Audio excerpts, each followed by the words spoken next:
आज हम एक बहुत ही जबरदस्त कॉन्सेप्ट पर बात करने वाले हैं। हमारे हाथ एक काल्पनिक स्क्रिप्ट लगी है 2027 की फिल्म अवेंजर्स सीक्रेट वॉर्स के लिए। और इसकी टैगलाइन सुनिए, इस बार लड़ाई नहीं महायुद्ध है। Super hero versus super hero, realities versus realities. ये तो सिर्फ दुनिया बचाने जैसा नहीं लगता है, तो पूरे मल्टीवर्स के आर पार की जंग लग रही है। हाँ बिल्कुल, ये स्क्रिप्ट इशारा करती है कि देखिए, इन्फिनिटी वॉर और एंड गेम के बाद एमसीयू अब एक ऐसी जगह जा सकता है जहां मल्टीवर्स का पूरा स्ट्रक्चर ही दांव पर हो। और यहाँ विलन सिर्फ एक नहीं है, यहाँ तो कई रियलिटीज और उनके हीरोज वो आपस में टकरा सकते हैं। तो चलिए इस स्क्रिप्ट की गहराई में उतरते हैं, देखते हैं इसमें क्या क्या है। ठीक है, तो शुरुआत कहानी शायद कैंग द कॉन्करर से होती है। स्क्रिप्ट कहती है कि वो सिर्फ टाइम ट्रैवलर नहीं है, वो तो मल्टीवर्स का मालिक बनना चाहता है। अलग अलग दुनियाओं को खींचकर एक जगह ला रहा है। ये तो बहुत ही बड़ा प्लान है। हाँ, और इसमें जो सबसे दिलचस्प बात है ना, वो ये कि स्क्रिप्ट के हिसाब से वो हीरोज को उन्हीं के दूसरे वेरिएंट से लड़वा सकता है।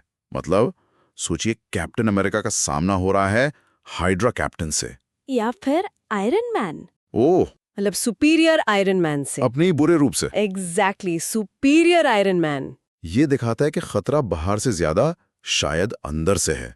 मतलब जब हीरो को अपनी ही परछाई से लड़ना पड़े। ये तो कहानी को एकदम पर्सनल बना देता है। और स्क्रिप्ट में स्पाइडरमैन का भी जिक्र है। पीटर पार्कर के साथ वो टोबी और एंड्रू वाले स्पाइडरमैन भी, पर वो शायद अलग अलग तरफ हो। ये कैसे? हाँ, ये फैंस के लिए थोड़ा मुश्किल हो सकता है देखना। इसकी एक वजह स्क्रिप्ट में बताई गई है। शायद कंग का बनाया हुआ एक बुरा वेरिएंट, नाम दिया है स्पाइडर स्लेयर। Spider slayer. हाँ, और उसका फलसफा है power comes with pain, now I deliver both. मतलब ताकत दर्द से आती है, अब मैं दोनों दूंगा। ये दिखाता है कि कैसे किसी की ताकत और उसका दर्द उसी के खिलाफ हथियार बन सकता है। बाप रे, ये तो बहुत डार्क है। लेकिन कंग बस यही नहीं रुकता है ना। स्क्रिप्ट कहती है वो बैटल वर्ल्ड जैसी कोई जगह बना सकता है। सही कहा, बैटल वर्ल्ड। सोचिए, एक ऐसी पैचवर्क रियलिटी जहां हर यूनिवर्स के सबसे खतरनाक वेरिएंट्स को जमा किया गया हो, जैसे ज़ॉम्बी डॉक्टर स्ट्रेंज, हेला का कोई सुप्रीम वर्जन, या शायद बूढ़ा थॉर या हल्क मैस्ट्रो। ओह, मतलब विलेंस का महासंगम। बिल्कुल, पर यही कहानी में एक और मोड़ आता है, एक बड़ा ट्विस्ट। अच्छा, क्या होता है? कंग को कोई चुनौती देता है? स्क्रिप्ट के हिसाब से हाँ, एंट्री होती है डॉक्टर डूम की। और वो सिर्फ कंग से लड़ने नहीं आता, वो उसे सीधे चैलेंज करता है। कहता है only a god can rule over gods. वाह, देवताओं पर सिर्फ एक देवता ही राज कर सकता है। मतलब ये तो हीरो वर्सेस विलेन से आगे बढ़ गया।